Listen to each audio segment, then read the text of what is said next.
नाज़रीन, तानिया की जितनी भी ख्वाहिश थी कि वो अपने ज़वार से शादी कर ले, तो उसके लिए उसकी तमाम तर रास्ते खुले हो गए थे। लेकिन हाँ, ऐन मौका पर जुनैद ने आकर एंट्री मारी और वहाँ पे उसने तमाम तर जितना भी उसने झूठी कहानी और प्लानिंग बनाई थी, उस तमाम तर का सफाया करने के लिए वहाँ पे उसने एंट्री मारी और उसकी तमाम तर वीडियोज़ ले लीं। और वीडियोज़ लेने के बाद उसने उसे फिर दिखाया कि तानिया, तुमने जो प्लानिंग की है वो अब मेरे मोबाइल में सेव होगी है, और अब मैं तमाम लोगों को तुम्हारा ये शफाक चेहरा दिखाऊंगा और तुम पर किसी को भी एतबार नहीं रहेगा। लेकिन इस तरह से तानिया उस पर बहतान लगाती रहती है कि तुमने ये तमाम काम किया है, क्यों किया है, तुम्हारी इसके लिए जुर्रत कैसे हुई है। तो इस बार दोनों में आपस में लड़ाई हो जाती है। लड़ाई होने के बाद वहीं पे जुनैद उसे थप्पड़ मार देते हैं। जब वो थप्पड़ मारते हैं तो इस तरह से उसकी वालदा की अचानक तबीयत ख़राब हो जाती है। जब वो देखती है कि लड़ाई हद से पार हो गई और वो अपनी बेटी को भी नहीं समझा सकती, जो कि अपना घर तबाह कर चुकी है। अब उसकी ज़हन में कुछ नहीं आ रहा था कि अब मैं अपनी बेटी का घर कैसे बचाऊँ, क्योंकि उसकी बेटी को तो उसके सामने ही तलाक मिल चुकी थी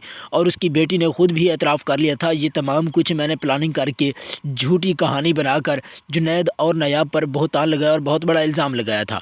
और ये सिर्फ़ और सिर्फ अपनी हवस के लिए और अपने निकाह करने के लिए सिर्फ़ और सिर्फ ये काम किया। तो उसकी वालदा ये तमाम तर बातें सोच कर वहीं पे बेहोश हो जाती हैं और आखिरकार इस दुनिया फ़ानी से कूच कर जाती है। नाज़रीन, तानिया की वालदा की मौत का ज़िम्मेदार अभी तक जुनैद नहीं होता, लेकिन जुनैद को यहाँ पे ज़िम्मेदार बनाया जाता है। और वहीं पे तानिया जब देखती है कि उसकी वालदा वफ़ात पा चुकी है, तो उसी वक्त वो कॉल कर देती है। लेकिन उस वक्त जुनैद वहाँ पे नहीं होता। जुनैद अब लड़ाई करके निकल गया होता है, तो उसे मालूम भी नहीं होता कि उसकी जो वालदा है तानिया की, वो वफ़ात पा चुकी है। तो इसके लिए वो उधर चला जाता है और उसका एक्सीडेंट हो जाता है।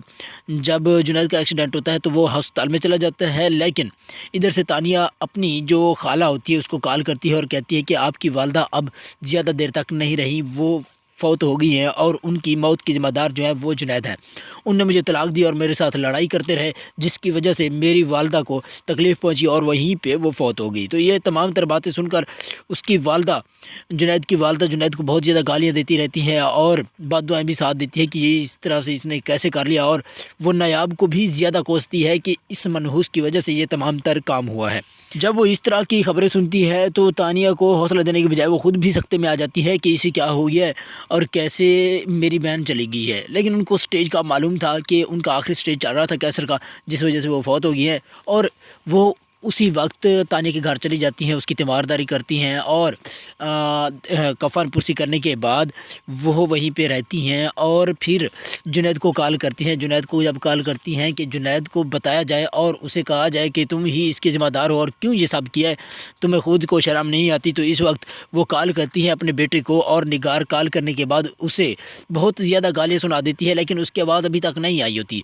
और जब ये तमाम बातें कर चुकी होती हैं, उसके बाद एक डॉक्टर की कॉल आती है और जवाब आता है और वो कहता है कि जुनैद तो अभी अस्पताल में है और अभी उनकी हालत बहुत ज़्यादा सीरियस बन चुकी है। और जब ये जुनैद की वालदा इस तरह की बातें सुनती है तो वो भी सख्ते में आ जाती है। अभी एक हमारे ऊपर आफत टली नहीं है, लेकिन दूसरी वहाँ पे आ पहुँची और वो पूछती है कि कौन से अस्पताल में। जब उसे बताया जाता है कि कौन से अस्पताल में, तो वो तमाम तर फौरी तौर पर चले जाते हैं। उसका वालिद भी, जुनैद का वालिद, उसकी माँ और जवार तीनों जब अस्पताल में जाते हैं तो वहाँ पर डॉक्टर ने बताते हैं कि उनकी जो जुनैद की हालत है वो बहुत ही सीरियस है और अब वो पैरालाइज हो चुके हैं। अब वो ज़्यादा देर तक नहीं चल पाएंगे, इनको बहुत ज़्यादा वक्त लगेगा और अपने पाँव पर खड़े रहेंगे।